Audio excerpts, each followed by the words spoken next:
Yote hojiin jalqaba Baasanjoo Maaltaa jenne biyya Neezerlaandis kan jiraatan xiinxalaa dhimma nageenyaa fi siyaasaa kan ta'an Dr. Adam Kaasee gaafan.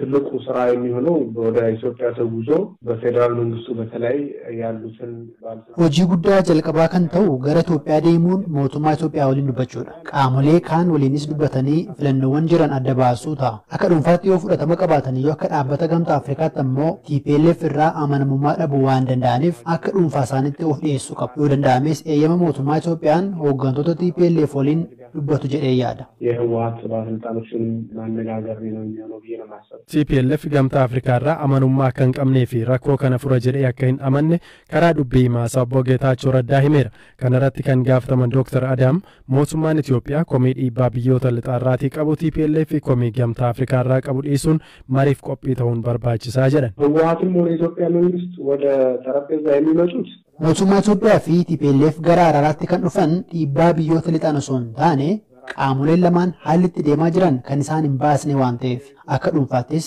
akka biyyaattis akka garee isaanittis haallitti deemaa jiran kan isaan hin fayyadne waan ta'eef haalicha kan itti caalchisu waan ta'eef rakkoo kana kan furan inni tokko isa kaan mo'atee abjuu biyya bulchuu qaban yoo dhaaban qofaadha. Gamtaan Afrikaa jalqabarratti mootummaa Itoophiyaaf kan looguu fakkaachuunsaa rakkoo fiduu qaba. Garuu Baasanjoon akka dhuunfaatti kana dura hooggantoota TPLF waliin hariiroo gaarii waan qabaniif haala jiru fooyyessuu danda'u jedhee yaada. Garuu qaamoleen lamaan haalicha kan isaan hin baasne ta'uu baranii mariif qophii ta'uu isaanii baruun rakkisaadha. Sababni isaas TPLF mari'achuuf haaldureewwan kaayaruu jira. Mootummaan ifatti waan jedhe jiraachuu baatus inumaayyuu mariin akka hin barbaachisne mallattooleen agarsiisan jiru. እንደውም መነጋገር እንደማይፈልግ የሚያሳዩ ምልክቶች አሉ። ዩኒቨርሲቲ ፊንፊኔetti kaadhimamaa PhD barnoota nageenyaa fi tasgabbii kan ta'e Kumaa Baqqalaa TPLF shororkeessummaan waan farrajameef marii taasisuun ni ulfaataa jedha. Dabalataan gamtaan Afrikaa qaamolee lamaan araarsuuf gahumsa waan dhabeef komiin ka'e osoo hin taane lameen fedhii addaa waan qabaniif jedha Kumaan. Fedhiitu jira. Amma TPLF garee trustii godhuu ni qaba. Gareen yookaan immoo dhaabbanni fedhii isaa sirriitti hubatee gargaaru ni jira. Kan mootummaa Itoophiyaatiin deeggarummoo ni jira. Assumptionii jedhutu jira amma gidduu isaanii. Kanaafuu humna hin qabanii, ga'umsa hin qabanii jedhee fudhachuu hin danda'oon. Maaliif waraana keessa humni lamaan wal lolan sun yoo haalaan wal dadhabsiisanii kisaaraa hamaa irra yoo wal geessisanii dhumni isaa booda lamaanuu taa'ee waliin neegosheet gochuudha wanti jiru. Qaama sadaffaallee dirqama hin barbaachisu jechuudha. Kanaafuu walii isaaniis mari'achuu ni danda'u. Sadarkaa ammarra jiranitti lubbuu kumaatamatu badee miiliyoonotaan uummanni buqqa'ee tarii qaamoleen lamaan walii isaanii itti dhufanii teebilii tokko irra taa'anii waliin mari'achuun ulfaachuu hin danda'ure.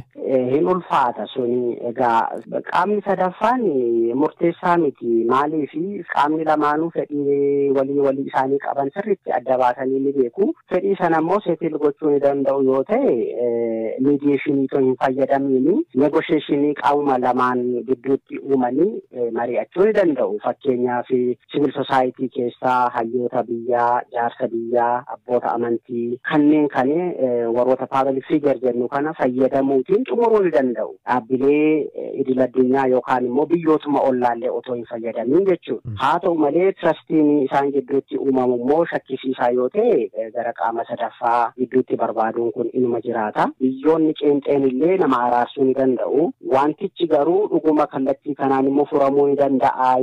Tokko tokkoon amansiisee tokko tokkoon haa hafu jedhee wal bira darbuu danda'u inni jedhu amma yaaddoo guddaadha haala qabatamaa.